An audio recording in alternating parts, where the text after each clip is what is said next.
Comment avoir une relation avec Dieu? Tout le monde pense que ça commence par les habitudes.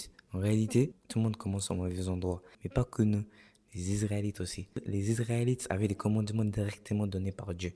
Et pourtant, ils continuaient à désobéir à la loi que Dieu les a donnée. Si savoir la volonté de Dieu suffisait, c'est quoi la volonté de Dieu? C'est faire ce que Dieu veut que je fasse. Pourquoi eux n'y arrivaient pas? Pourquoi ils n'arrivaient pas à faire ce que Dieu voulait qu'ils fassent? Dans cette vidéo, tu vas comprendre pourquoi tu n'arrives peut-être pas à changer. Tu vas aussi découvrir la vraie première étape d'une relation avec Dieu. Et à la fin, tu verras que c'est probablement pas à ce que tu croyais. Regarde, c'est quoi notre problème? Beaucoup d'entre nous, quand on entend le mot relation avec Dieu, il y a un mot qui vient dans notre tête. Règles. On cherche les règles. Comment on doit prier? Comment on doit lire la Bible? Combien de fois on doit partir à l'église? Est-ce que j'ai fait ce que la religion m'a dit de faire? On se sent indigne de Dieu. Et qu'est-ce qui se passe? On veut se reculer. On ne veut plus être dans la présence de Dieu. On se dit, je suis trop sale pour être devant toi, Dieu. Et ça me rappelle de quoi? Ça me rappelle de Adam et Ève, quand ils ont péché. Qu'est-ce qu'ils ont fait? Ils sont partis se cacher. Et Dieu vient les chercher. Adam et Ève, t'es où? Et la part d'entre nous, on veut arranger nos fautes par nous-mêmes. Qu'est-ce qui se passe? On essaie plus fort, plus fort. Mais en réalité, rien ne change. On retombe tout le temps dans les mêmes péchés. Pourquoi Dieu a donné une loi que personne n'arrivait pas à suivre? Si Dieu savait que tout le monde allait échouer, pourquoi leur donner ces commandements? La part des gens tombaient quand même dans le péché. Ils faisaient ce que Dieu détestait. Ils adoraient d'autres dieux et ils se prosternaient devant les petits dieux, des petits dieux avec un petit dé. On remarque que beaucoup continuent les mêmes péchés. Beaucoup continuent à tomber dans les mauvaises habitudes, à faire ce que Dieu détestait. Mais les gars, je veux que vous compreniez une chose. Ils tombent dans de mauvaises habitudes, dans le péché, pas parce que la loi est mauvaise. Vous voulez savoir pourquoi? La loi de Dieu n'est pas mauvaise. La loi de Dieu est incroyable. La loi de Dieu te fait réussir. Il retombe dans de mauvaises habitudes parce qu'il manque quelque chose. J'ai réalisé, tu peux pas faire constamment ce que tu n'es pas. Qu'est-ce que ça veut dire? C'est déjà dans la Bible. Dieu, quand il a créé le ciel et la terre, après avoir créé l'homme, il nous a donné 3 ordres. Tout le monde dit trois? Trois. Il a dit être, faire, avoir. Dieu nous a dit si tu veux faire, sois d'abord. Et si tu veux avoir, fais d'abord. Mais la part d'entre nous, on vit ça dans l'ordre inverse. La part d'entre nous, on veut faire pour avoir, puis ensuite, dernièrement, être. Mais ça ne marche pas comme ça. Et quand je dis que tu ne peux pas faire constamment ce que tu n'es pas, regarde ce que ça veut dire. Moi, j'aime courir. Quand mes potes ils m'appellent, ils me disent vas-y, viens, on va courir. On fixe une date et on va courir incroyablement 5 kilomètres par la grâce de Dieu. Et après, on se sent bien transformé. On se sent bien dans le matin. Après, la journée, elle est incroyable. Mais comme j'aime bien courir, je vais courir avec ma famille. J'ai dit à ma soeur, viens, on va courir. Elle est toute hypée. Elle me dit, vas-y, viens, on va courir, viens, on va courir. Moi, je suis chaud, moi. Aujourd'hui, je suis dédié à courir. Je dis, mais ok, mais calme-toi, calme-toi. Et là, on court premier jour, première semaine, deuxième semaine. Et là, d'un coup, il court plus. Je comprends pas. Et c'est là où j'ai réalisé, tu peux pas faire constamment ce que tu n'es pas. Certes, elle était hypée à venir courir avec moi, mais est-ce qu'elle était devenue la personne qui pouvait aller courir? Quand Dieu nous donne la loi, il nous donne la loi pour nous montrer le chemin.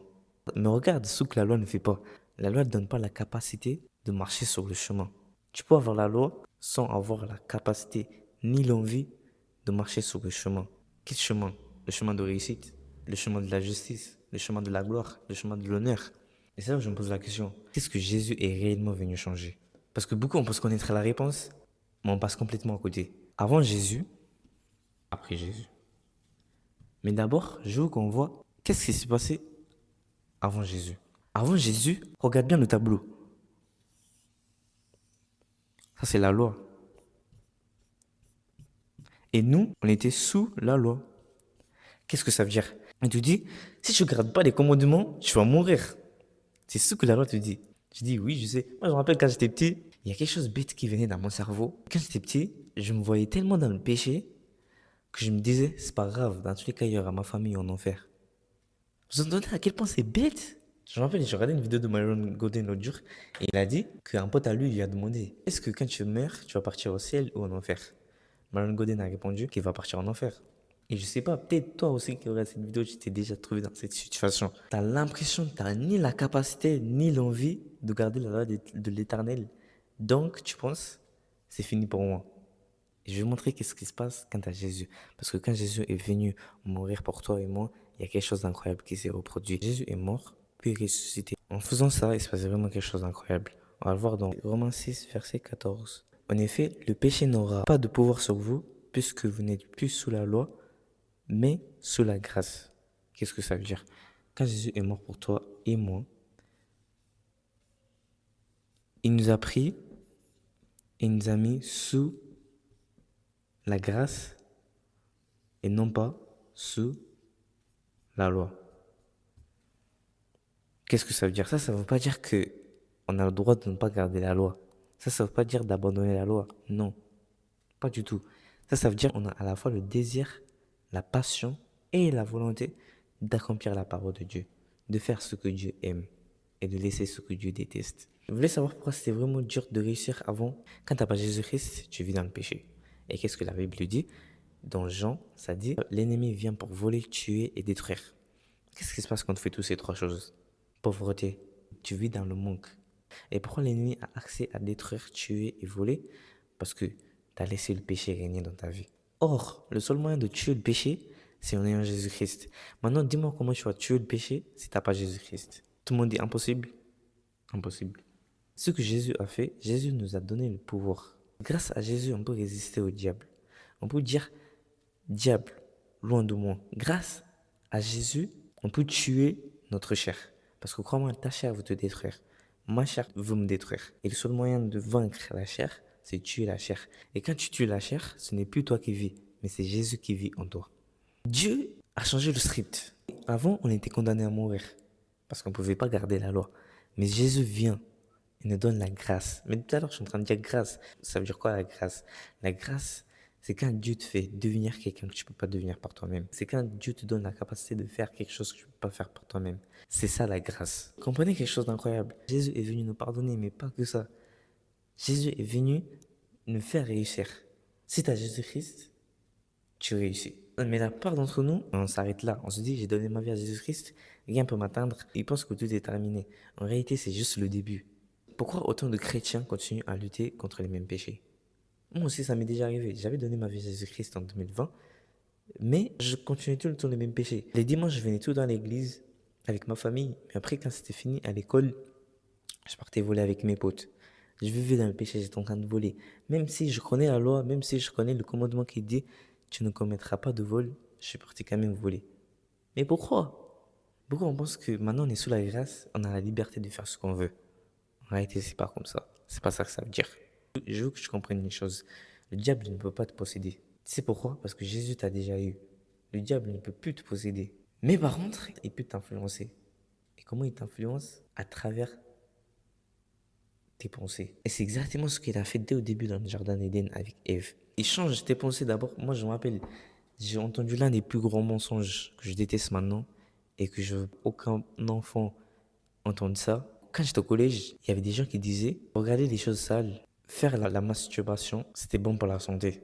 C'est quel genre de mensonge ça? Et petit à petit, je comprenais pas. Inconsciemment, mon cerveau est en train de télécharger ces mensonges. Et petit à petit, je me suis retrouvé à commencer à faire des actes que Dieu déteste, à regarder des choses que Dieu déteste. Parce que je me suis laissé influencer par le diable. Le diable ne peut pas te posséder, mais crois-moi, il peut t'influencer. Il influence toujours ta pensée avant les actions. Comment empêcher Satan d'influencer nos pensées? Romains 12, verset 2 dit « Ne vous conformez pas au monde actuel, mais soyez transformés par le renouvellement de l'intelligence, afin de discerner quelle est la volonté de Dieu, ce qui est bon, agréable et parfait. » Ne vous quoi? Ne vous conformez pas au monde actuel, mais soyez transformés par le renouvellement de l'intelligence. Qu'est-ce que ça veut dire renouvellement? Renouvellement, ça veut dire rénover. J'ai regardé une vidéo de Myron Golden et il est dans les soixantaines. Il a dit, avant, pour faire une mise à jour dans leur PC, ça c'est le PC,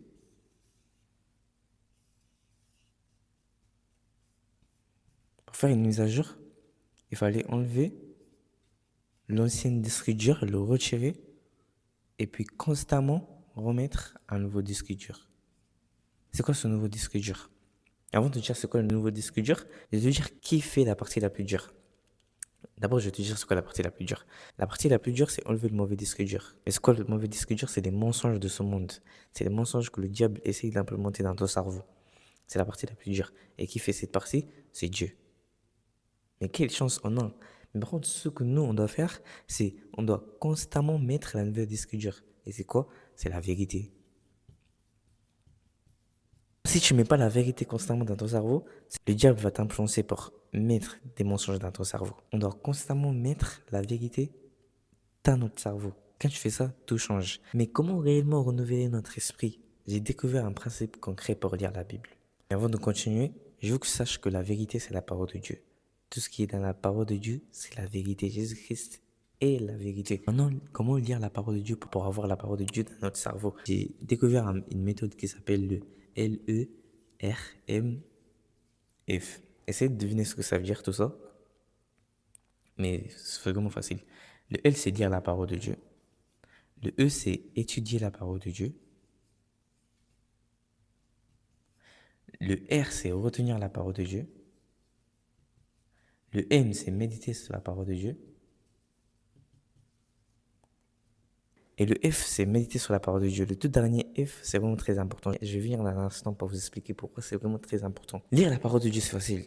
Tu peux le faire, je peux le faire. Ça, c'est vraiment facile. Tu as déjà lu en cours, tout le monde peut le faire. Puis, étudier la parole de Dieu. Les gars, il existe un site vraiment incroyable pour étudier la parole de Dieu et ça s'appelle Strong's. Je vais écrire dans une autre couleur. Parce que la part d'entre nous, on arrive à des conclusions que Dieu n'a pas dit. Dieu n'a jamais dit quelque chose juste parce qu'on a entendu quelqu'un le dire que c'est vrai. Il existe un site pour étudier la parole de Dieu. Ça te dit les sens du mot. Qu'est-ce que les mots veulent dire? Qu'est-ce que les versets veulent dire? Là. Ok? Allez découvrir. Maintenant, quand tu as fini d'étudier la parole de Dieu, tu vas retenir la parole de Dieu. Pourquoi? Quand tu retiens la parole de Dieu, c'est vraiment incroyable. Tu sais pourquoi? Dans Éphésiens, ça dit « Ayez l'armure de Dieu ». Et dans cette armure, il y a l'épée. Et c'est quoi cette épée? C'est la parole de Dieu. Et encore mieux, Hébreux 4, verset 12 dit « En effet, la parole de Dieu est vivante et efficace, plus tranchante que toute épée à deux tranchants, pénétrante jusqu'à séparer âme, esprit, jointure et moelle, et juge les pensées et les sentiments du cœur. » Je viens dans un instant. Pourquoi je vous ai dit il juge les pensées et les sentiments du cœur? C'est vraiment très incroyable quand vous comprenez ça. Je retiens la parole de Dieu parce que les paroles de Dieu, c'est une épée. Moi, les gars, parfois, le diable essaie de m'attaquer avec des mauvaises pensées, de me tenter avec des pensées sales, des pensées perverses. Mais les gars, je vous dis, il y a quelques versets que j'aime trop. Il y a un verset dans le Nouveau Testament, il dit « Mon corps n'est pas fait pour l'immoralité sexuelle, mais pour le Seigneur. Et le Seigneur pour le corps. » Et l'autre verset, je dis « le cœur pervers s'éloignera de moi. Je ne connaîtrai pas le mal. » Dès que je dis ces deux versets, les gars, j'ai l'impression il se passe un truc surnaturel. Je comprends pas qu'est-ce qui se passe, mais moi, j'ai pas besoin de comprendre qu'est-ce qui se passe. Tant que je sais que ça marche, moi, je joue la même carte. Et vous savez qu'est-ce qui se passe? J'ai plus de mauvais pensées. Parce que la parole de Dieu est vivante et efficace. Puis tu médites sur la parole de Dieu. La Bible dit, heureux est l'homme qui médite sur la loi de l'Éternel, jour et nuit. Et à la fin, ça dit, tout ce qu'il fait lui réussit. Pourquoi? Parce qu'il médite sur la parole de Dieu. Et puis le dernier, faire. Pourquoi c'est faire? La part d'entre nous, on lit la Bible et on laisse là. Dans le Nouveau Testament, ça dit lire la Bible et le laisser là sans agir, sans faire quoi que ce soit. C'est comme partir, te regarder dans le miroir alors que tu es sale et ne pas te nettoyer et juste partir. Et la part d'entre nous, c'est ce qu'on fait. La parole de Dieu et juge les pensées et les sentiments du cœur. La parole de Dieu nous montre ce que Dieu veut qu'on fasse. Mais la parole d'entre nous, quand on voit ce que Dieu veut qu'on fasse, en réalité, c'est pas aligné avec ce qu'on est en train de faire. On laisse ce que Dieu veut qu'on fasse et on part. Et on reste sale. En réalité, non, c'est pas ça qu'on doit faire. Quand on lit la parole de Dieu, on ne doit pas faire que lire la parole de Dieu. On doit laisser la parole de Dieu nous lire. Parce que quand la parole de Dieu nous lit, on a la volonté de nous laisser transformer et de changer. Et de ne pas juste nous voir dans le miroir qu'on est sale, mais réellement se nettoyer. L'oreille, l'œil, la bouche, les dents, pour devenir propre et pour changer nos habitudes. Tu sais, tu gères mal ton argent. Mais quand je t'aligne avec la parole de Dieu, tu te dis, ok, je gère mal mon argent, il faut que je fasse quelque chose avec mon argent de la manière comme Dieu veut que je fasse. Parce que crois-moi, s'il y a un endroit où tu galères, c'est peut-être un endroit où tu n'appliques pas la vérité, où tu n'appliques pas la parole de Dieu. Et quand on lit la Bible, c'est comme si on se présente, on laisse Dieu nous transformer, nous montrer qu'est-ce qu'on doit changer, qu'est-ce qu'on doit laisser, qu'est-ce qu'on doit garder. Et ce qu'il veut qu'on garde, on garde. Et ce qu'il veut qu'on laisse, on laisse. C'est ça, faire la parole de Dieu. Mais aucune de ces étapes fonctionne si tu n'as pas la première étape.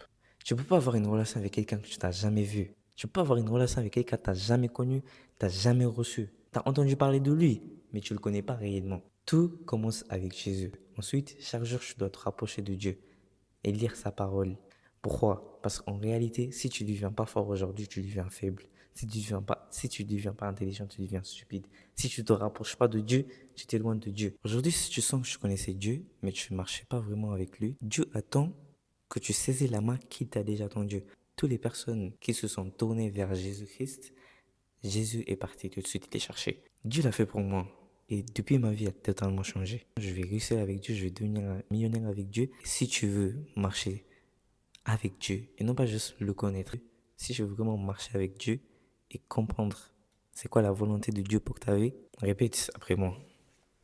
Seigneur Jésus-Christ, merci de l'amour que tu m'as montré. Je reconnais que tu es le Fils de Dieu et tu es venu sur terre mourir pour moi et aujourd'hui je te demande de pardonner mes péchés. Fais-moi devenir une nouvelle une créature qui aime ce que tu aimes et qui déteste ce que tu détestes. Je reconnais que tu es le Fils de Dieu et tu es mon Seigneur et Sauveur. C'est toi qui m'as sauvé. Jésus-Christ, je te reçois dans ma vie. Sois le roi de toute ma vie, de mes pensées, de mes actions. Viens régner dans ma vie. Et à partir d'aujourd'hui, ce n'est plus moi qui vis, mais c'est toi, Jésus-Christ, qui vis en moi. Merci, Jésus-Christ. Et je reçois le cadeau que tu m'as donné, le salut. Je suis sauvé en ton nom, Jésus-Christ. J'ai prié. Amen. J'ai une surprise pour vous. Les Israélites, quand ils ont sorti de l'Égypte, quand ils ont sorti de l'endroit où ils étaient emprisonnés, ils ont chanté une chanson disant « Il m'a sauvé, il est mon Dieu, je le célébrerai ». Et j'ai une surprise pour vous aujourd'hui. Il